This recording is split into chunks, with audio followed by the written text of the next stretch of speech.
Hi friends, आज हम लोग क्लास 10 के गणित में पढ़ेंगे समांतर श्रेणी। ठीक है, देखते हैं कि समांतर श्रेणी क्या होती है ना।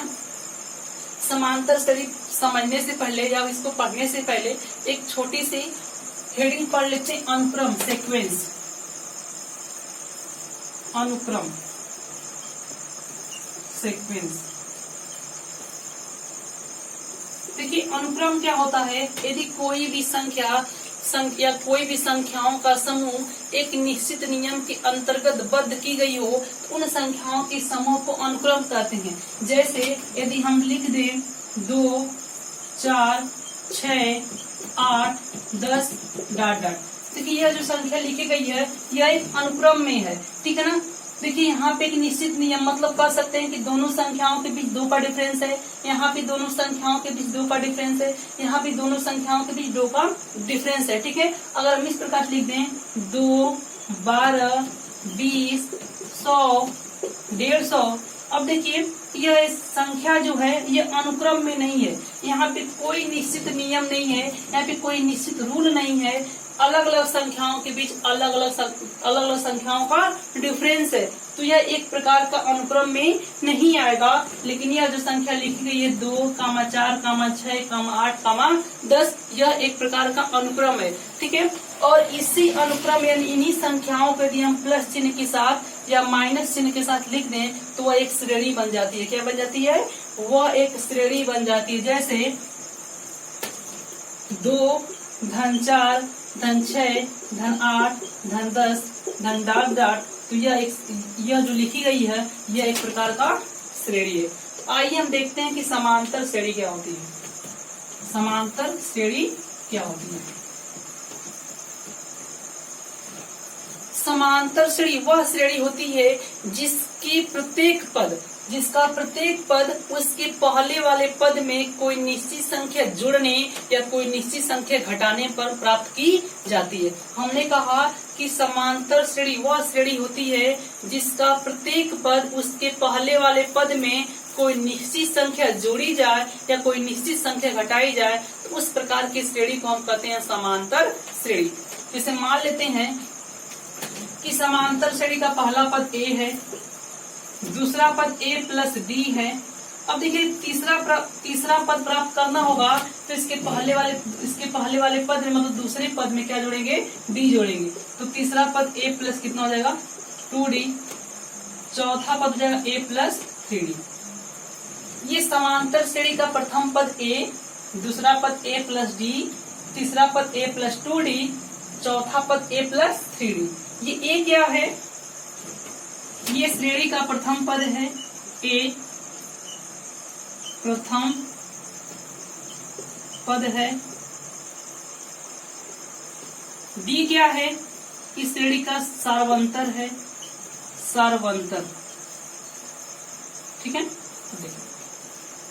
आप देखा कि पहला पद a, दूसरा पद a प्लस d, तीसरा पद a प्लस 2d, चौथा प्लस a प्लस 3d और पांचवा पद a प्लस 4d। अगर हम श्रेणी का पांचवा पद कह रहे हैं तो a प्लस 4d। अगर हम छठवां पद कहेंगे तो a प्लस 5d।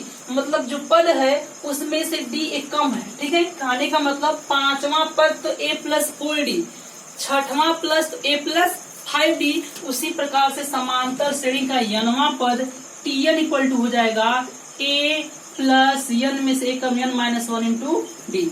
तो समांतर श्रेणी का n वां पद जो होता है वह होता है a plus n minus 1 into D, जहाँ a समांतर श्रेणी का प्रथम पद है, n पदों की संख्या है और d श्रेणी का सार्वंतर है। अब देखिए, सार्वंतर पद निकालने के लिए हम करते क्या है? d का जो मान होता है वो होता है t2 माइनस t1। यदि हम दूसरे पद में से पहले वाले पद को घटा दें, उन श्रेणियों के बीच क्या कर सकते हैं? समांतर श्रेणी का सार्वंतर ज्ञात कर सकते हैं।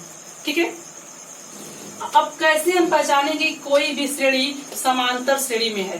तो यदि उन समांतर श्रेणी पहचानने के लिए हम क्या करते हैं?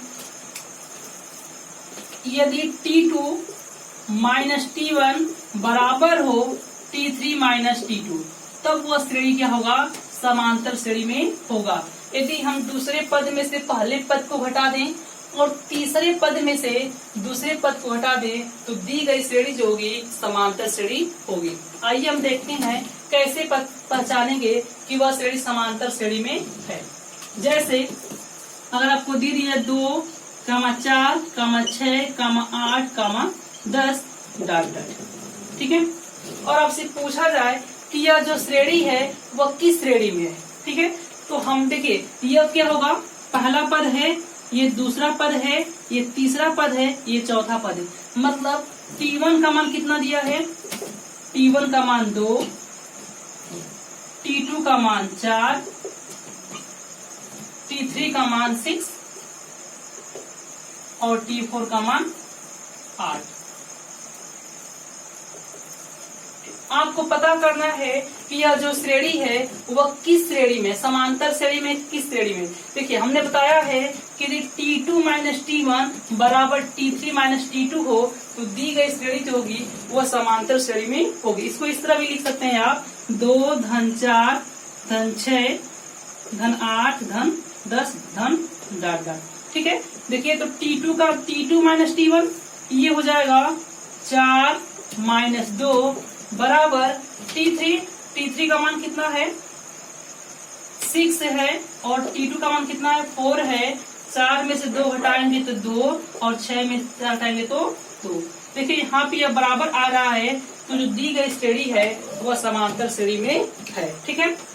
अभी ये 2 क्या है, समांतर श्रेणी का प्रथम पद है और डी का मान निकालने के लिए क्या करेंगे, दूसरे पद में से पहले पद को घटा सकते हैं। और अब श्रेणी अब देखिए श्रेणी का यनवा पद है और अगर आपको समांतर श्रेणी दी जाए और कोई भी पद आपसे पूछा जाए तो आप बता सकते हैं कि समांतर श्रेणी का यह कौन सा पद होगा, या जो दिया गया पद है वो कौन सा है, ठीक है। आइए इसके आगे हम देखते हैं कि कैसे समांतर श्रेणी का पद निकालते हैं, ठीक है।